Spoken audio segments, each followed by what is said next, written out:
Under the vast African sky, where the air carried the fragrance of blooming mango trees and the laughter of children, there lived a woman named Ayana. She was more than just a villager. She was the beloved hairstylist of the community. Ayana's hands worked magic, transforming simple hair into intricate masterpieces that left everyone in awe.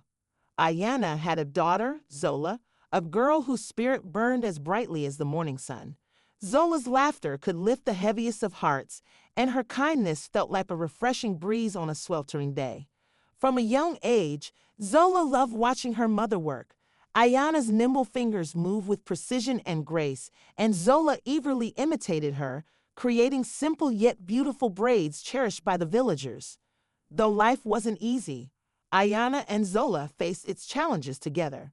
Ayana's husband and Zola's father had passed away years ago, leaving them to navigate hardships on their own. But Ayana was a strong woman, determined to give her daughter a life filled with love and joy.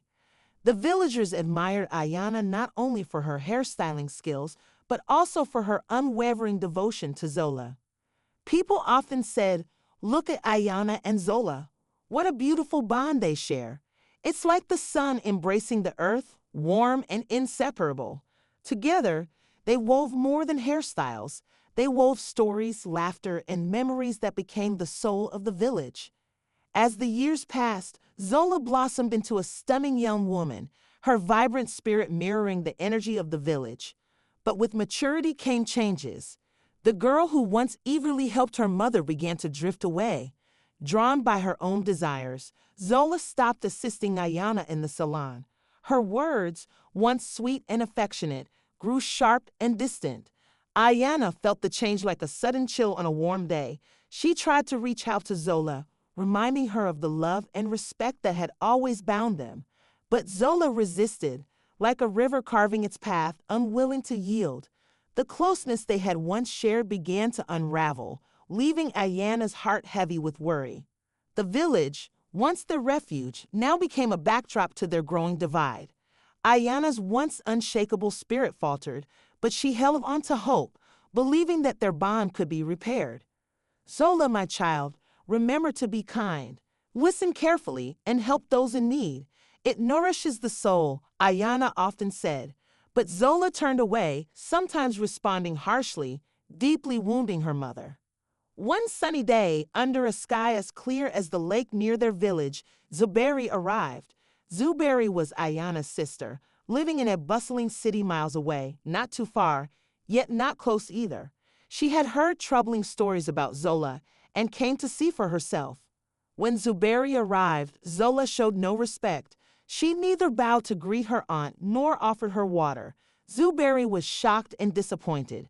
Turning to Ayana, she said, "Ayana, Zola has grown too proud. She needs to relearn humility and kindness." Watching Zola's behavior, Zuberi devised a plan. "Let Zola come with me to the city. It might teach her some manners," Zuberi suggested. Ayana hesitated, knowing her sister's strict nature, but deep down, she hoped this might help her daughter. After some thought, she agreed. Zola, on the other hand, was thrilled about the trip. "I'll see new places and have fun," she thought while packing, unaware that this journey was more about lessons than leisure. The next morning, she left with Zuberi, while Ayana prayed that her daughter would rediscover her kind and loving nature. When Zola and Zuberi arrived in the city, its vibrant energy captivated her. The place buzzed with life, filled with unfamiliar sights and sounds. Zuberi's home was nothing like their humble village hut. It was large, with several rooms and creaky gates. At first, Zola was quiet and cautious. She helped Zuberi with chores, sweeping floors and visiting the market. Zuberi's strict demeanor left no room for disobedience. During these moments, Zola remembered her mother's warm smile and began to wonder if being helpful wasn't so bad after all. Soon, Zola met a group of city girls who walked with confidence, dressed in bright, eye-catching outfits that turned the heads of passers-by. They spoke of thrilling things like festivals and parties, and Zola's eyes sparkled with newfound excitement. "This is what I've been missing," she thought. Her new friends welcomed her into their circle, teaching her how to wear colorful clothes unlike anything she had worn back in the village. They laughed and shared secrets, and for the first time, Zola felt she was part of something larger. She began to enjoy the attention she garnered, strutting through the streets like a bird spreading its vibrant wings. Zuberry soon noticed the changes in Zola. Late nights and flashy outfits did not escape her sharp gaze. Concerned, she worried that Zola's newfound confidence was leading her astray. Shaking her head, Zuberry often said, "Zola, remember who you are. Don't lose yourself." But Zola's ears were filled with the laughter and music of her new friends. Her mind was consumed with thoughts of the next adventure, ignoring her aunt's advice. Drifting further from the lessons of kindness and respect she had once known, Zola chased after her new desires. Then one day, something unexpected happened. Guests came to visit Zuberry, and Zola was asked to greet them and offer assistance. Instead, she decided to assert her independence, saying, "Why should I greet them first? Let them greet me." Everyone was stunned into silence. Zuberry's guests, accustomed to the politeness of city children, were shocked. Zuberry herself was deeply hurt, seeing her niece behave so disrespectfully in front of others. After the guests left, Zuberry spoke with a heavy heart. "Zola, you can no longer stay here. You don't listen, and you refuse to learn. It's time for you to return to your mother. I can't help you if you won't change." Zola packed her belongings, her emotions swirling between anger and excitement.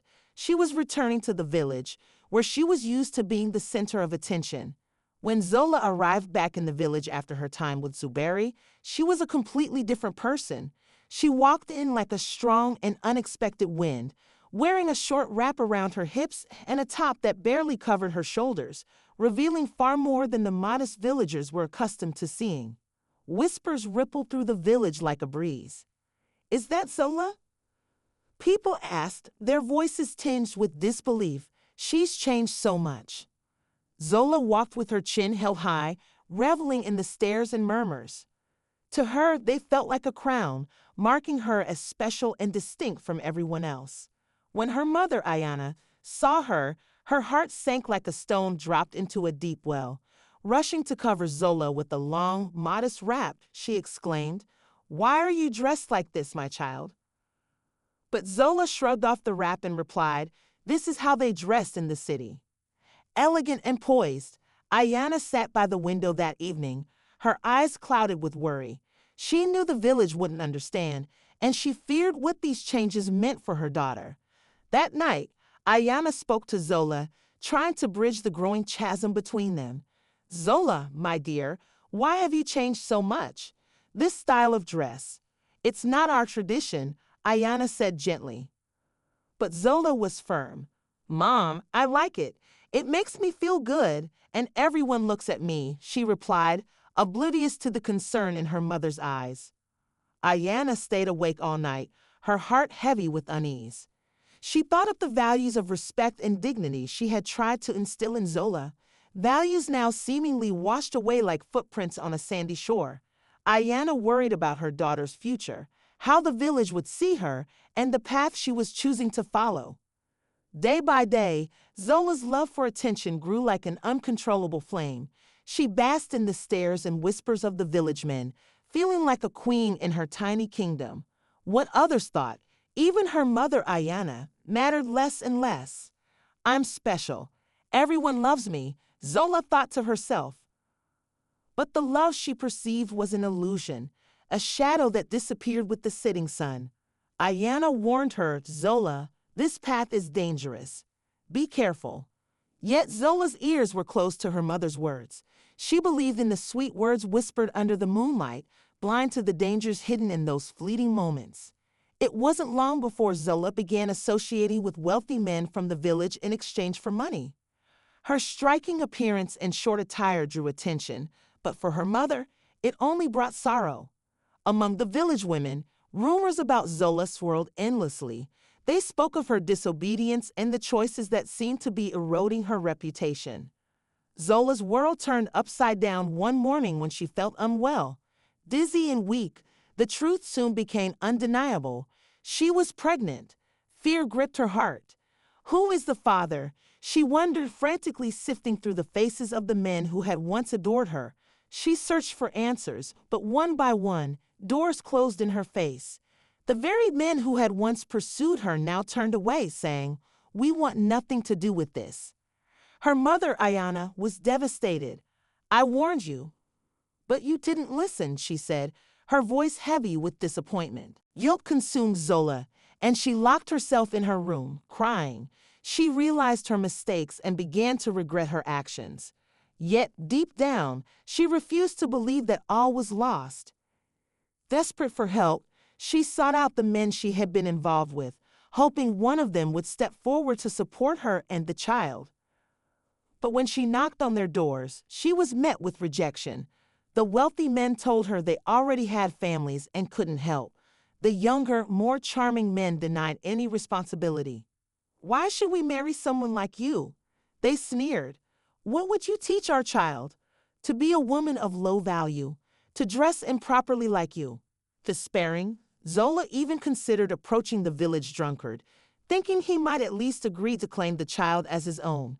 But even he turned her away. "Your clothes and manners caught our attention," he said, "but that's not what we want in a wife. We were just having fun." Zola felt utterly alone. Not even the drunkard was willing to stand by her. The warnings of her mother and aunt now rang painfully true. The whispers in the village grew louder, transforming into open condemnation. Her friends from the city had vanished, and even the light in her mother's eyes seemed dimmed by disappointment and worry. Rejection became a cold shower for her once fiery spirit. Zola began to grasp the cost of her choices and their consequences. She had sought attention, but now she craved invisibility. The village that had been her stage was now a prison of stares and murmurs. She returned to her mother, who, despite her heartbreak, welcomed Zola into her arms. "Forgive me, Mama. I didn't listen to you," Zola cried, but her words were little comfort against the harsh reality she faced. The consequences of her actions had caught up with her, leaving her to confront an uncertain and difficult future. Zola's world was forever changed. Each morning, she woke with the weight of her past hanging over her like a heavy cloud. She stood at a crossroads in her life.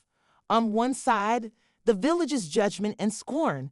On the other, the possibility of a future she could still shape.